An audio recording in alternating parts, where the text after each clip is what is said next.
Halo, selamat datang di RPP Law Firm webinar tanggal 7 Juli 2020 bersama saya Fadli Abdurrahman, Managing Partner dari RPP Law Firm, dan nantinya kita bakal berbincang banyak nih mengenai property law.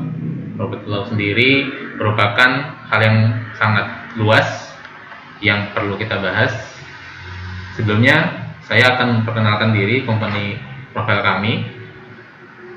Kami adalah perusahaan yang bergerak di bidang corporate law firm, yang mana di sini kami banyak membantu para usaha maupun perusahaan-perusahaan yang ada di Indonesia untuk menjalankan perusahaannya, dimulai dari perizinan dan juga pembentukan perusahaan hingga pengurusan merek, hak dagang, dan juga lain-lain. Jadi di sini corporate kami memang berfungsi dan juga bertugas untuk membantu orang-orang menjalankan usahanya. Corporate kami berada di Tangerang, tepatnya di Bintaro.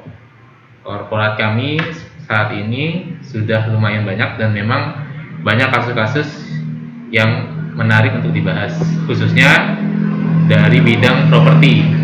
Kita tahu bahwa saat ini COVID-19 membuat banyak properti mengalami bubble, baik itu properti maupun apartemen, di mana harga jual dan menurun dan juga membuat pembeli kesulitan untuk membeli, khususnya bagi orang-orang yang sedang melakukan KPR maupun melakukan hak-hak tanggungan lainnya. Di sini akan dibahas nih terkait dengan PPJB itu sendiri. Apa sih itu PPJB dan apa yang membuat PPJB itu dianggap sah menurut hukum, dan apa yang membuat PPJB ini legal untuk dijalankan. Kali ini saya tidak sendiri, saya sudah ditemani oleh narasumber. Narasumber kami kali ini adalah notaris, yaitu Bapak Joko Pranoto. Mungkin bisa langsung diperkenalkan dirinya, Bapak Joko Pranoto, sebelum kita masuk ke materi inti.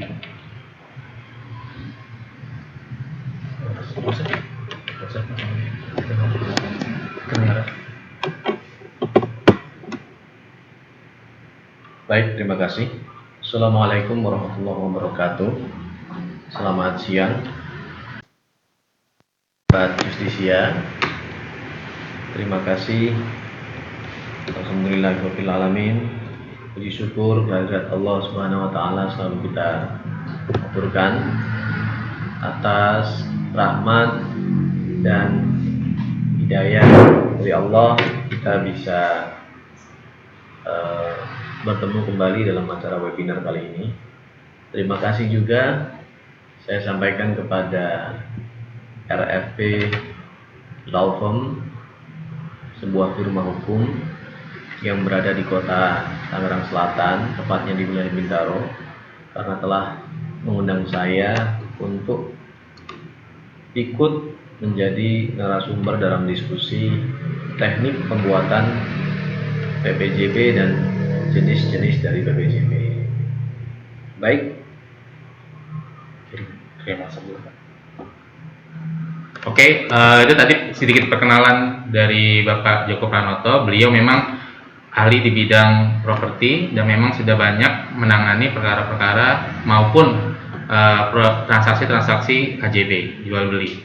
Di sini pun beliau juga sudah sangat berpengalaman. Beliau ini lulusan dari Magister Notariatan Universitas Gadjah Mada dan memang sempat lama di Yogyakarta membuka notaris sebelum pindah ke Jakarta, dan sini udah banyak makan asam garam terkait dengan properti itu sendiri. Properti itu sendiri di Indonesia memang diatur mengikuti hukum yang ada di Indonesia, yakni hukum tanah dan juga hukum perdata, sehingga memang pengaturannya yang masih mengikuti aturan yang sangat lama, yang saat ini diatur di undang-undang yang masih sangat lama dan belum ada perubahannya, sehingga perlu dimengerti dan juga perlu dipahami bahwa property law ini akan terus berkembang, baik itu mengenai kasusnya maupun juga peraturannya itu sendiri. Saya buka. Baik, terima kasih. Mari kita mulai. Sedikit ralat ya dari Pak Fadli bahwa saya di sini bukan berprofesi sebagai lawyer. Mungkin terlalu semangat Pak Fadli. Tapi saya di sini berprofesi sebagai notaris PPAT di wilayah Kota Tangerang Selatan. Oke. Mari kita mulai. Saya diminta untuk membuat ringkasan tentang teknik pembuatan PPJB dan jenis-jenisnya. Bila kita bicara dengan PPJB, tentu pertanyaan dasar yang muncul adalah apa sih yang dimaksud dengan PPJB? PPJB sendiri adalah sebuah singkatan dari Perjanjian Pengikatan Jual Beli. Perjanjian Pengikatan Jual Beli, di mana dapat disimpulkan perjanjian pengikatan jual beli adalah suatu perjanjian yang dibuat minimal oleh dua pihak yang terdiri dari penjual dan pembeli sebagai langkah awal pengikatan transaksi jual beli atas suatu objek tanah dan atau bangunan dengan syarat-syarat yang ditentukan oleh kedua belah pihak. Jadi PPJB ini sebenarnya adalah perjanjian khusus antara pihak pertama dan pihak kedua. Pihak pertama atau pihak kedua salah satunya berfungsi sebagai penjual, salah satunya lagi bertindak sebagai pembeli. Nah, lebih kepada itu. Jadi yang bisa diikat dalam hal ini sudah pasti adalah benda tidak bergerak. Kategori benda tidak bergerak yaitu tanah dan atau bangunan. Nah, dalam membuat PPJB itu kita juga telah diatur dalam undang-undang, dalam peraturan hukum. Nah, khususnya di sini dalam pasal 1338 Kitab Undang-Undang Hukum Perdata, bahwa semua persetujuan yang dibuat sesuai dengan undang-undang berlaku sebagai undang-undang bagi mereka yang membuatnya. Persetujuan itu tidak dapat ditarik kembali selain dengan kesepakatan kedua belah pihak atau karena alasan-alasan yang ditentukan oleh undang-undang. Dan persetujuan harus dilaksanakan dengan itikat baik. Nah, pasal 1338 KUH Perdata ini sudah lama, sudah ada sejak lama, sehingga ini menjadi dasar yang sangat baik bagi para pihak yang ingin menjual rumahnya, namun dia belum bisa memenuhi syarat-syarat penjualan, sehingga dibuatlah perikatan terlebih dahulu.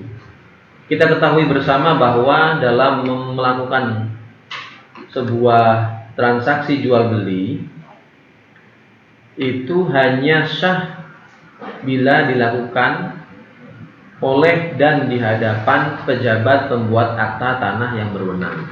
Jadi kita tidak membahas masalah mobil, tidak membahas masalah motor, handphone, arloji dan lain sebagainya. PPJB ini terkait hanya tanah dan atau bangunan. Bisa berdiri rumah di atasnya, bisa berdiri ruko di atasnya dan lain sebagainya. Nah, dalam hal ini sudah dijelaskan tadi dalam pasal 1338 bahwa PPJB ini memang dibuat oleh dua belah pihak. Satu pihak bertindak sebagai penjual, satu pihak bertindak sebagai pembeli. Sehingga yang mana keduanya, baik penjual maupun pembeli, membuat sebuah aturan-aturan dalam perikatan tersebut yang disepakati para pihak untuk menjadi sebuah undang-undang. Nah, itulah PPJB. PPJB bisa dibuat oleh para pihak, bisa juga dibuat di hadapan pejabat umum yang berwenang yang ditunjuk oleh negara. Adapun dalam pasal 13 disebutkan bahwa perbuatan dengan mana satu orang atau lebih mengikatkan dirinya terhadap satu orang lain atau lebih. Dari peristiwa ini timbullah suatu hubungan hukum antara dua orang atau lebih yang disebut perikatan. Maka tidak heran judulnya adalah PP, perjanjian pengikatan. Ada juga yang menyebutkan perjanjian perikatan. JB-nya jual beli. Disebutkan perikatan tuh yang di dalamnya terdapat hak dan kewajiban masing-masing pihak. Nah, ini menarik sekali karena setiap orang berdasarkan pasal 1338 ayat 1 KUH Perdata dan pasal 1313 KUH Perdata, siapapun berhak membuat PPJB menurut versinya masing-masing. Nah, siapapun berhak menurut pasal ini, tidak harus dibuat oleh notaris. Para pihak pun berhak. Nah, seperti itu. Nah, kita lihat lebih lanjut, syarat sah pembuatan PPJB itu sebaiknya memperhatikan pasal 1320 KUH Perdata. Kalau pasal-pasal di atas tadi, kalau pasal 1313 tadi dan pasal 1338 menjelaskan siapapun berhak membuatnya. Nah, ini pasal 1320 lebih spesifik.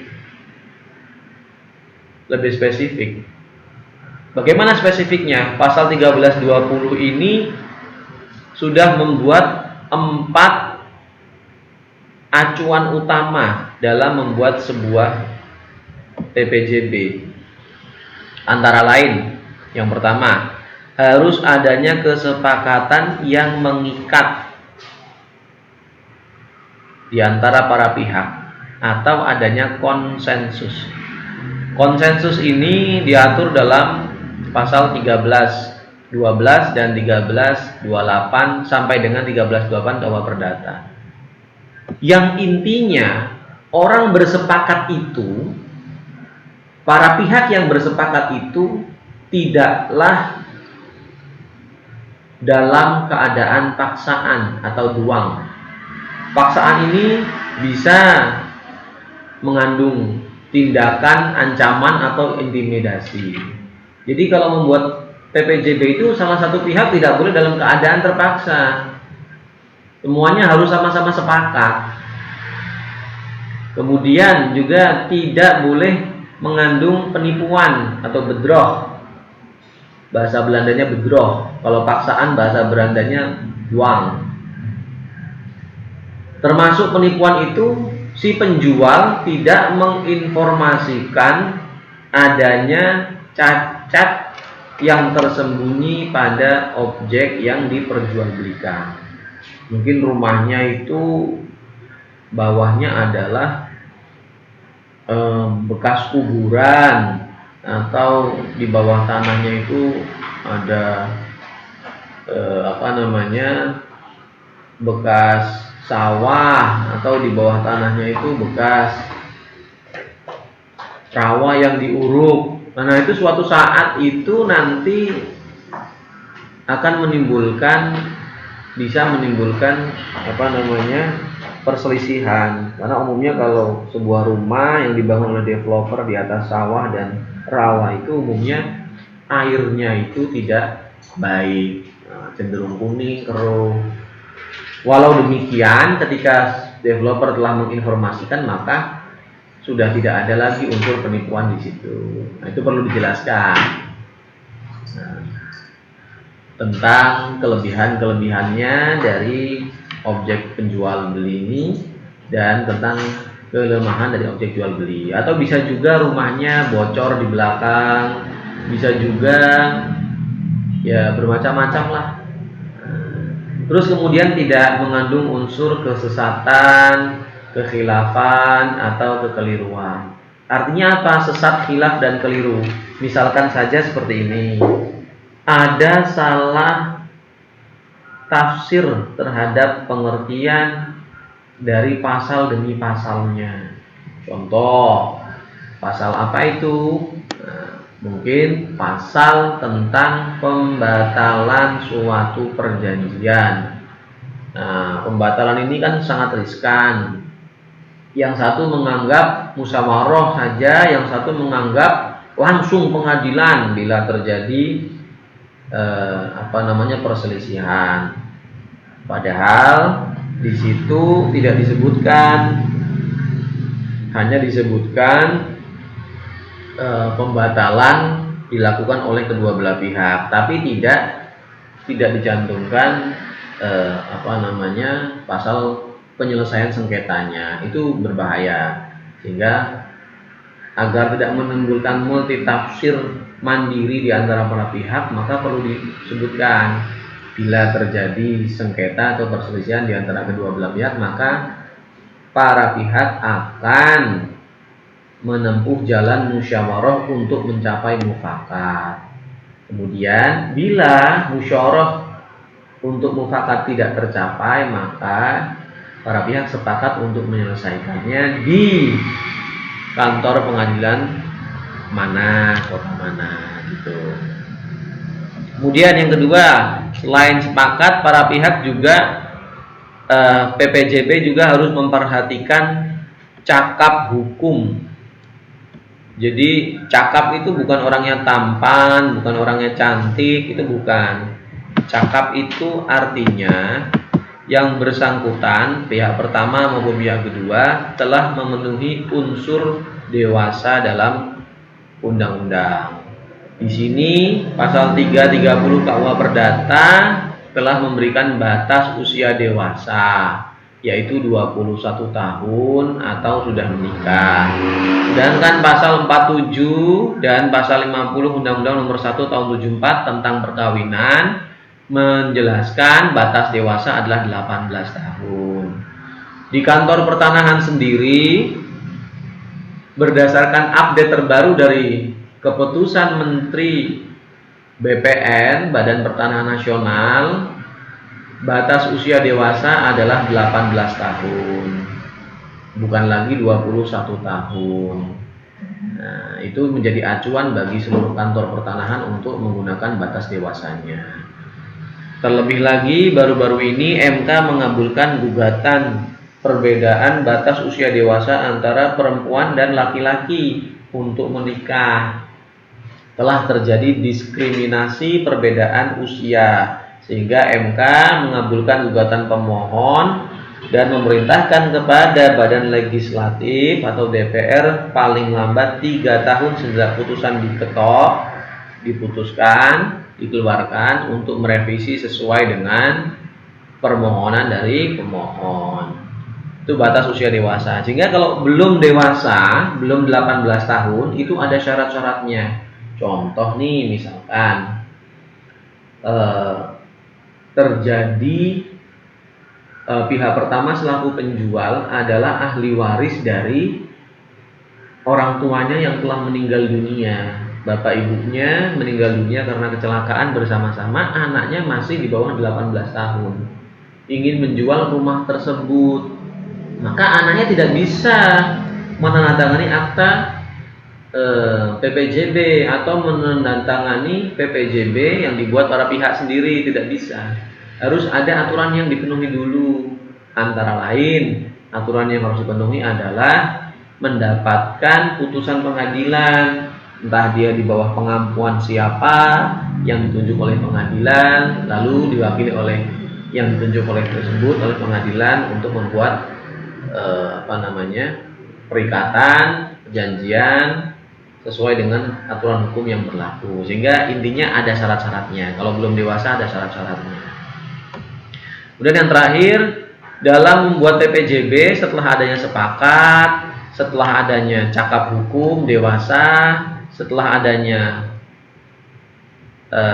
Yang ketiga itu adalah ada suatu pokok persoalan tertentu. Artinya ada objek yang diperjualbelikan.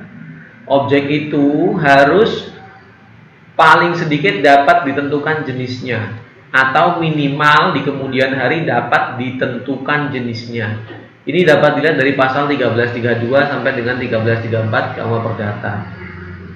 Misal Bapak Ibu mau menjual rumah, ya harus ditentukan rumahnya itu terdiri dari tanahnya berapa meter persegi, bangunannya berapa meter persegi, tanahnya alas haknya apa, sertifikat hak milik ataukah sertifikat hak guna bangunan ataukah belum bersertifikat, masih dalam catatan kelurahan dengan alas hak dasarnya itu girik nomor berapa, persil nomor berapa, terus kemudian petuk C apa petuk D dan lain sebagainya.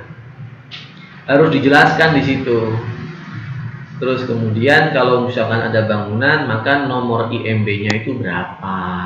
Nah, itu dijelaskan juga.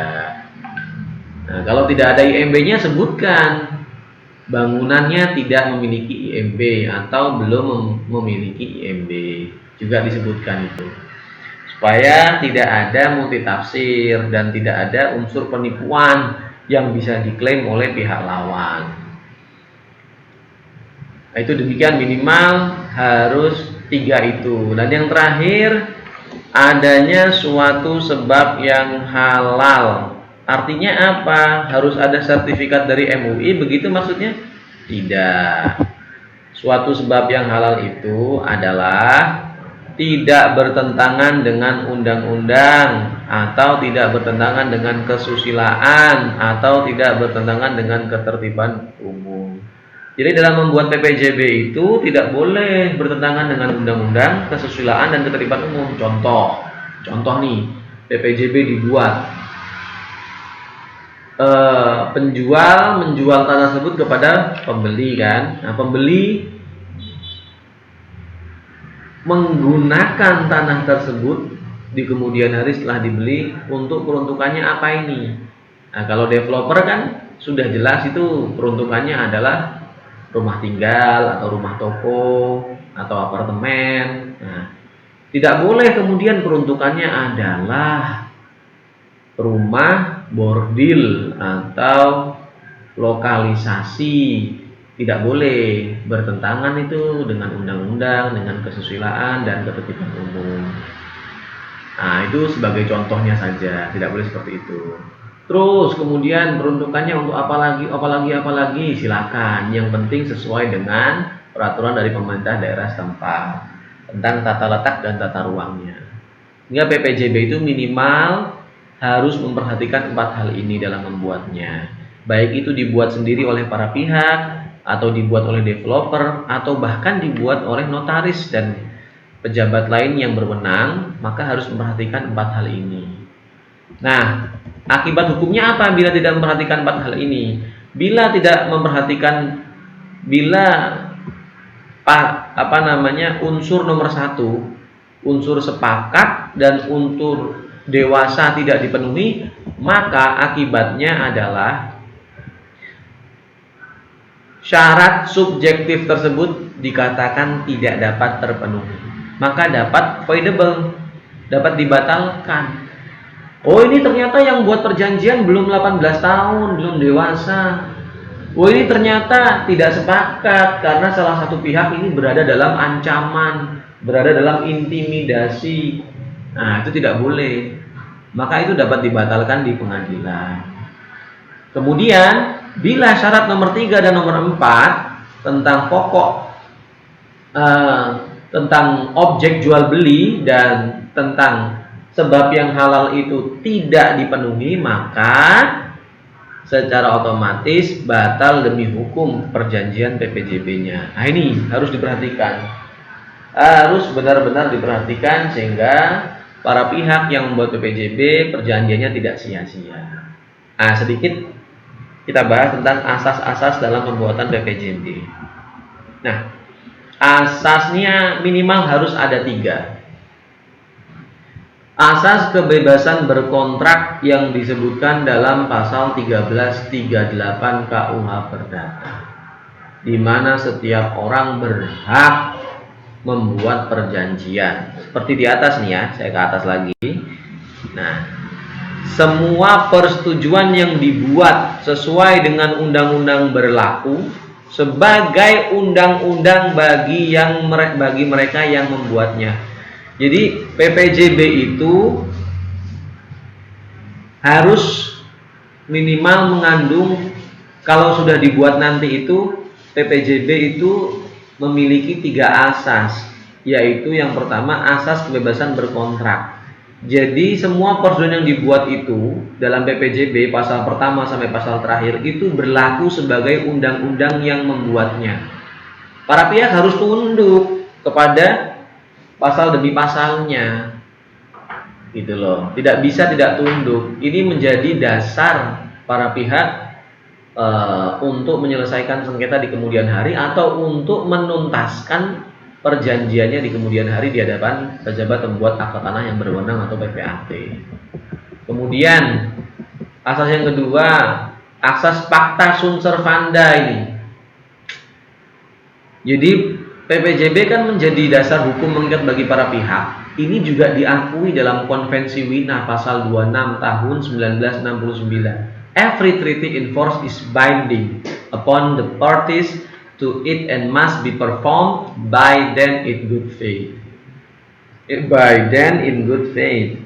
Jadi setiap kesepakatan yang dibuat itu mengikat bagi para pihak dan harus dilakukan dengan itikat yang baik. Yang terakhir mengandung juga asas konsensualisme atau kesepakatan. Kalau sudah dibuat ya berarti sudah sepakat semuanya. Nah, sekarang poin-poin apa saja yang minimal harus ada dalam pembuatan PPJB? Yang pertama, komparisi para pihak. Apa sih komparisi para pihak?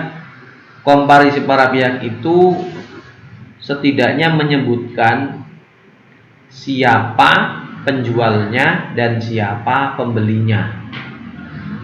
Mengapa dia berhak menjual, atas dasar apa? Contoh, sebuah rumah berada di wilayah Jakarta Selatan akan dijual seharga 1 miliar rupiah dengan alas hak sertifikat hak milik atas nama Tuan Budi.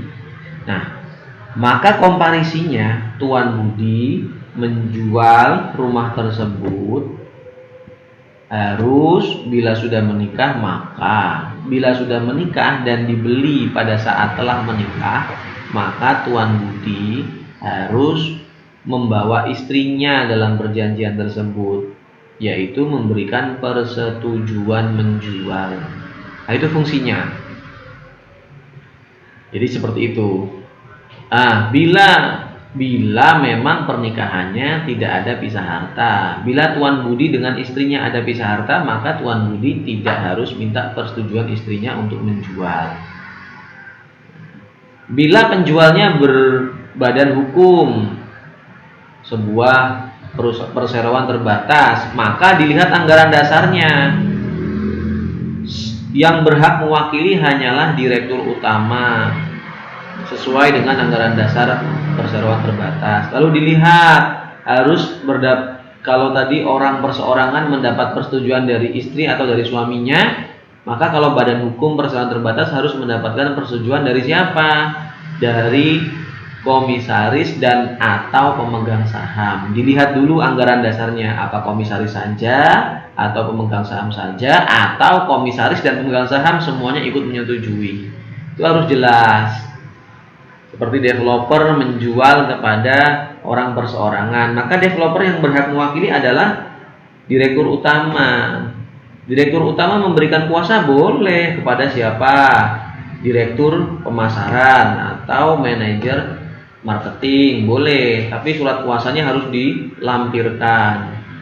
Si pembeli harus bertanya, boleh saya lihat surat kuasa aslinya yang ditandatangani, bermaterai dan dicap. Nah, harus jeli. Jangan iya-iya saja. Lalu setelah melihat, kopinya dilampirkan dalam perjanjian tersebut. Nah, pembeli bebas, tidak ada aturan yang mengikat. Disebutkan tapi pembelinya siapa ini? Perseorangan, apa PT, apa yayasan, disebutkan, apa koperasi. Nanti komparisinya beda. Kemudian harus ada kewajiban dan juga jaminan dari penjual. Penjual itu berkewajiban apa saja? Memenuhi segala administrasi penjualan, ya seperti tadi ada buku nikah, ada KTP, KK, asli sertifikat, PBB, IMB, bila ada persetujuan istri atau persetujuan suaminya. Kalau perusahaan itu harus ada persetujuan komisaris, itu harus ada semua. Dan juga harus ada jaminan dari penjual. Apa? Misal jaminannya tidak dalam objek sengketa atau tidak dalam jaminan hutang piutang, tidak dalam gugatan atau tidak diakui orang lain, sehingga membebaskan pembeli dari segala tuntutan yang ada di kemudian hari. Itu harus ada. Lalu setelah itu ada juga uraian objek jual beli. Ini rumah, sertifikat hak milik, apa sertifikat hak guna bangunan, apa masih girik. Nah, terus kemudian lokasinya di mana, kelurahannya mana, nomor sertifikatnya berapa, terus kemudian dikeluarkan tahun berapa, terus nomor NIB-nya berapa, surat ukurnya berapa, itu disebutkan. Kalau ada IMB, IMB-nya berapa, SPPT PBB-nya, NOP-nya berapa, disebutkan. Lalu yang keempat, disebutkan juga harga jual belinya berapa, apa 1 miliar, apa 100 juta. Lalu karena ini perikatan jual beli, yaitu jual beli yang belum bisa dilakukan secara tunai dan terang di hadapan pejabat buat atau tanah yang berwenang, maka disebutkan tata cara pembayarannya. Apakah tata cara pembayarannya itu sekaligus lunas ataukah dicicil minimal berapa kali, 2 kali apa 12 kali, apa 24 kali. Kalau apartemen saat ini bisa dicicil installment sampai dengan 36 kali, sampai dengan 48 kali. Nah, itu dicantumkan di situ. Termasuk tanggal demi tanggalnya juga dicantumkan. Tanggal berapa mau bayarnya, itu cantumkan agar tidak terjadi perselisihan. Nah, kemudian waktu serah terimanya kapan dalam PPJB? Apa pada saat AJB nanti atau pada saat apa? Ini yang perlu diperhatikan bagi para pembeli yang membeli rumah baru dari developer. Ditanya, saya serah terima kapan rumah ini? Gitu. Terus kemudian ditanya lagi, kapan AJB-nya? PPJB itu adalah sebuah awalan perjanjian yang mengikat kedua belah pihak bahwa besok di kemudian hari kedua belah pihak harus membuat AJB di hadapan PPAT. Itu inti dari PPJB. Sehingga harus ditanya kapan akan AJB-nya. Karena developer itu berkewajiban untuk mengurus segala macam legalitasnya. Artinya ketika developer membuat suatu perumahan misalkan 30 unit, maka developer berkewajiban melakukan pemecahan sertifikat hingga 30 bidang, pemecahan PBB hingga 30 bidang, gitu loh. Sehingga harus ditanya, ini kapan akan selesainya? Itu dibuat PPJB karena memang itu belum selesai tapi sudah dijual. Nah, perlu diperhatikan juga dalam Undang-Undang Perlindungan Konsumen dan Peraturan Menteri PUPR tahun 2018 atau 2019 itu, bahwasanya developer boleh menjual bila sudah terbangun minimal 20 atau 30%. Jadi kalau belum terjual itu tidak boleh. Nah, bahaya di rumah inden ini ya. Developer perlu memperhatikan itu. Kemudian undang-undang perlindungan konsumen juga perlu diperhatikan. Bila syarat minimal terbangun belum terpenuhi, maka developer bisa dikategorikan melakukan tindak pidana. Nah, agar tidak ada perselisihan di kemudian hari, maka baiknya pihak penjual maupun pembeli, baik perseorangan atau maupun perusahaan harus memperhatikan peraturan hukum yang berlaku.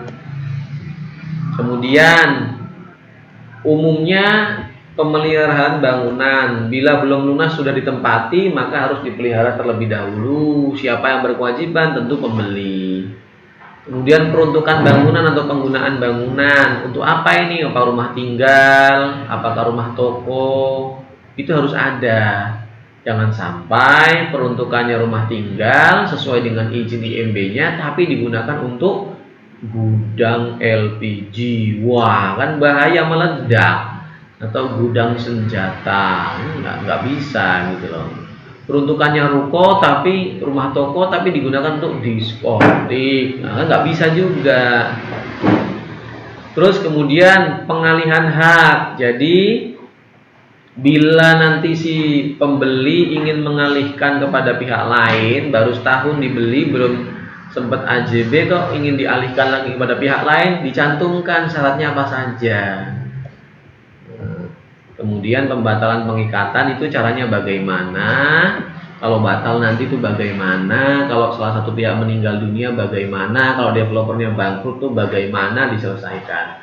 Jangan sampai terjadi Bapak Ibu membeli rumah ataupun ruko kemudian belum sempat balik nama, developernya sudah bangkrut. Bingung deh, hanya menguasai bangunan tapi tidak memiliki legalitas, hanya memiliki perjanjian PPJB, dibawa ke BPN untuk balik nama, nggak bisa, nggak berlaku. Akhirnya harus ke pengadilan minta putusan hakim bahwasanya nanti hakim akan memerintahkan kepala kantor pertanahan kota kabupaten setempat untuk memproses balik nama dan menerbitkan sertifikat atas nama pemohon. Itu butuh waktu, butuh biaya. Itu ya. Kemudian terakhir harus ada penyelesaian sengketanya seperti apa. Apakah ke bani, apakah cukup musyawarah di meja tempat, ataukah harus ke pengadilan. Nah, itu silakan. Terkait dengan ganti rugi apa segala macam itu silakan ditambahkan, tapi minimal ini harus ada. Ya. PPJB sendiri itu ada beberapa jenis. Yang pertama PPJB yang dibuat di bawah tangan sesuai dengan pasal 1874 KUH Perdata. PPJB di bawah tangan itu adalah yang dianggap sebagai tulisan di bawah tangan adalah akta yang ditandatangani di bawah tangan. Di bawah tangan itu bukan amplop suap di bawah meja, itu bukan ya Bapak Ibu sekalian, tapi ini adalah definisi hukum di bawah tangan, yaitu akta yang ditandatangani tidak di hadapan pejabat umum, baik itu akta, surat, daftar, surat urusan rumah tangga, dan tulisan-tulisan lain yang dibuat tanpa perantara seorang pejabat umum. Tidak ada pejabat umum yang ditunjuk untuk membuat perjanjian tersebut, tapi para pihak sepakat membuat berdasarkan versinya para pihak tanpa melibatkan misal notaris atau PPAT. Maka itu bukan dikatakan sebagai PPJB yang memiliki akta pembuktian hukum yang sempurna atau akta otentik. Dia masuknya kategorinya akta di bawah tangan, perjanjian di bawah tangan, atau surat di bawah tangan.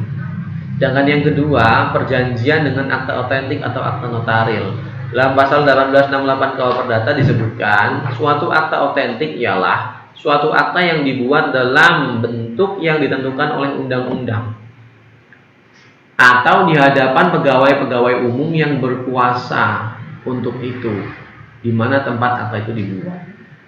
Pasal 1868 KUH Perdata ini diimplementasikan dalam pasal 1 angka 1 Undang-Undang Jabatan Notaris nomor 1 tahun 2004 Jungto nomor 2 tahun 2014. Notaris adalah pejabat umum yang berwenang untuk membuat akta otentik dan kewenangan lainnya sebagaimana dimaksud dalam undang-undang ini. Nah, bila Bapak Ibu membuat PPJB di hadapan notaris, dibuat oleh dan di hadapan notaris, maka akta yang Bapak Ibu terima adalah akta otentik.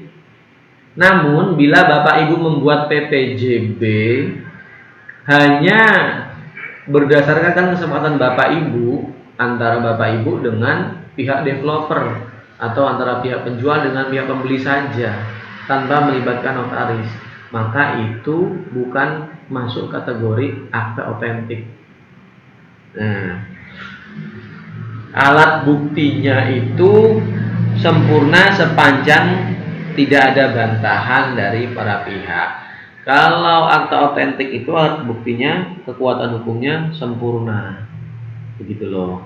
Itu menurut undang-undang. Sehingga Bapak Ibu, baik itu di sini sebagai agent properti maupun sebagai pribadi, bila membuat PPJB itu harusnya memperhatikan peraturan-peraturan hukum yang sudah kami sampaikan di atas. Nah, di sini ada pertanyaan yang masuk. Bagaimana bila PPJB itu dibuat oleh agen properti? Ya, jadi yang membuat PPJB adalah agen properti, bukan notaris dan bukan juga para pihak. Bagaimana? Bisa saja.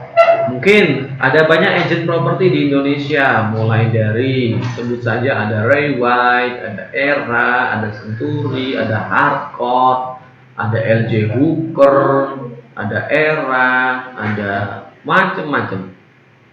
Apakah bisa agent-agent properti tersebut membuat PPJB? Bisa, boleh, tapi hanya sebagai drafter. Para pihak yang mengikat adalah penjual dan pembelinya, begitu. Sehingga tanggalnya adalah tanggal para pihak, dan sudah selayaknya itu tidak diberi nomor oleh agent properti, karena bukan perjanjiannya agent properti. Bila agent properti ingin memberi nomor, maka silakan diberi nomor, tapi paling bawah penempatannya, di bawah tanda tangannya agent properti yang sekaligus menjadi saksi, dengan tulisan diregister dalam kantor agent properti apa, disebutkan dengan nomor sekian, tanggal sekian, gitu.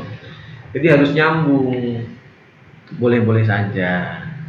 Nah, itu sedikit penjelasan dari kami yang saya rasa sudah cukup. Nanti pertanyaan dan pertanyaan boleh disampaikan oleh para audiens.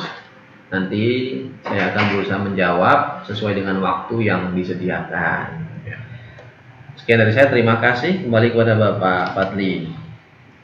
Terima kasih kepada Bapak Joko yang sudah menerangkan sudah sangat rinci ya PPJB. Ada beberapa pertanyaan yang masuk nih terkait dengan pembahasan hari ini. Mungkin nanti bisa dibantu oleh Pak Joko untuk membalasnya. Yang pertama itu terkait dengan paksaan, Pak. Bagaimana cara membuktikan seseorang itu dipaksa atau tidak dalam pembuatan PPJB? Karena sering beberapa kasus yang terjadi adalah ibunya dipaksa oleh anaknya untuk tanda tangan, atau neneknya yang sudah tua dipaksa oleh cucunya untuk tanda tangan. Sehingga itu bagaimana cara membuktikan apakah itu paksaan atau tidaknya?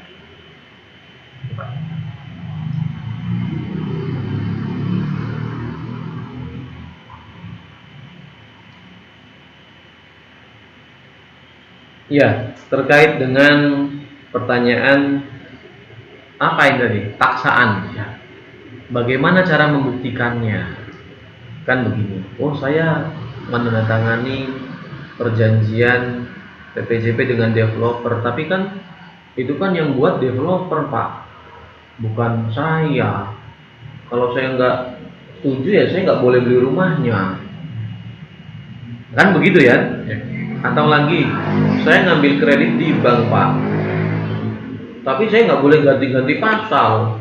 Semua tentang peraturan mulai dari penentuan bunga sampai denda semua diatur sama bank. Saya kalau nggak mau nggak dikasih kredit Pak, gimana? Nah, Bapak Ibu, saya sedikit baca pasal 1321 KUH Perdata. Tiada suatu persetujuan pun yang mempunyai kekuatan jika diberikan karena kekhilafan atau diperoleh karena paksaan atau penipuan. Ya, jadi tidaklah dikatakan bersepakat bila perjanjian itu ada unsur khilaf, ada unsur paksaan, atau ada unsur penipuan. Maka itu tidak dikatakan bersepakat menurut pasal 1321. Adapun pembuktiannya, Bapak Ibu wajib pada saat akan menandatangani, maka Bapak Ibu wajib membaca. Bila keberatan dengan isi pasal demi pasal, wajib menolak dan wajib untuk menyampaikan kehendaknya untuk dapat dituangkan bersama solusinya atas kesepakatan dari keberatan Bapak Ibu. Itu harus dilakukan dulu. Saya bukan seorang lawyer. Tentu kalau ditanya pembuktiannya bagaimana, maka lawyer yang ahli dalam membuktikan nanti di pengadilan. Hakim mau menerima nggak bukti-buktinya bila perjanjian dibuat dalam paksaan, khilafan, intimidasi, dan lain sebagainya. Nah, Bapak Ibu harus menjalani dulu. Kalau Bapak Ibu menyampaikan saja tidak keberatannya, Bapak Ibu iya saja, ya Bapak Ibu dianggap sepakat dengan hal itu. Nah, terus kemudian pasal 1322 penjelasannya, kekhilafan tidak mengakibatkan batalnya suatu persetujuan atau suatu konsensus, kecuali jika kekhilafan itu terjadi mengenai hakikat barang yang menjadi pokok persetujuan. Kekhilafan tidak mengakibatkan kebatalan jika kekhilafan itu hanya terjadi mengenai diri orang yang dengannya seseorang bermaksud untuk mengadakan persetujuan, kecuali jika persetujuan itu diberikan terutama karena diri orang yang bersangkutan. Artinya, ini bahasa KUH Perdata ya. Jadi Bapak Ibu perhatikan, kekhilafan itu tidak mengakibatkan batal. Yang pertama itu. Kekhilafan bisa berakibat batal jika kekhilafan itu terjadi mengenai hakikat barang yang menjadi pokok persetujuan. Khilaf dalam menentukan objek jual belinya, itu bisa berakibat batal. Khilaf juga tidak berakibat batal, kecuali khilaf itu bisa berakibat batal jika kekhilafan itu hanya terjadi mengenai diri orang yang dengannya seseorang bermaksud untuk mengadakan persetujuan, kecuali jika persetujuan itu yang diberikan terutama karena diri orang yang bersangkutan. Nah, sehingga kalau masalah khilaf itu tidak otomatis batal. Kemudian pasal 1323 KUH Perdata, paksaan yang dilakukan terhadap orang yang mengadakan suatu persetujuan mengakibatkan batalnya persetujuan. Dia dipaksa, istrinya dipaksa oleh suaminya untuk menyetujui penjualan rumah. Kalau dapat dibuktikan bahwasanya istrinya dipaksa, maka itu bisa berakibat batal. Juga bila paksaan itu dilakukan oleh pihak ketiga yang tidak berkepentingan dalam persetujuan yang dibuat itu. Jadi Bapak Ibu harus memperhatikan pasal 1323. Contoh, istri dipaksa oleh suami untuk menandatangani akta jual beli, atau istri dipaksa oleh pembeli. Pembelinya memaksa istrinya penjual, "Ayo tanda tangan, ini hutangnya suami kamu ini. Kamu tanda tangan." Istrinya nggak mau. Dipaksa, bahkan paksaannya itu juga disertai dengan ancaman. Maka cukup diajukan ke pengadilan untuk pembatalan perjanjian akta jual beli tersebut. Itu bisa nanti. Nah, jadi dalam kasus-kasus itu pembatalannya itu bukan oleh kita harus ajukan dulu, mohonkan ke pengadilan. Nanti pengadilan yang memerintahkan kepada instansi yang berwenang untuk menjalankan isi putusan pengadilan. Seperti itu ya. Jadi tidak serta-merta kemudian bagaimana. Lakukan dulu. Lakukan tahapan-tahapannya, termasuk negosiasi kesepakatan, lakukan. Kalau tidak mau, jangan. Bank itu dan developer itu memiliki hak mengajukan syarat. Bapak Ibu juga memiliki hak mengajukan syarat. Tapi dilihat yang butuh siapa. Apakah yang butuh bank, apakah yang butuh developer, atau yang butuh malah kita. Tentunya hukum berusaha melindungi semua pihak, tidak berpihak pada bank, tidak berpihak pada developer, tidak berpihak pada para pihak pembeli, tidak berpihak pada agent. Hukum tidak begitu, tapi hukum melindungi semua hak-haknya dari para pihak. Jadi seperti itu ya. Nah, terima kasih. Ya, berhubung waktunya terbatas, mungkin webinarnya kita cukupkan sekian. Bila mana ada pertanyaan, silakan untuk menghubungi info@rfplawyer yang ada di bawah ini. Terima kasih telah menonton acara ini dan nantikan webinar-webinar selanjutnya minggu depan. Dari saya cukup sekian. Terima kasih Pak Joko. Kami undur diri. Assalamualaikum warahmatullahi wabarakatuh.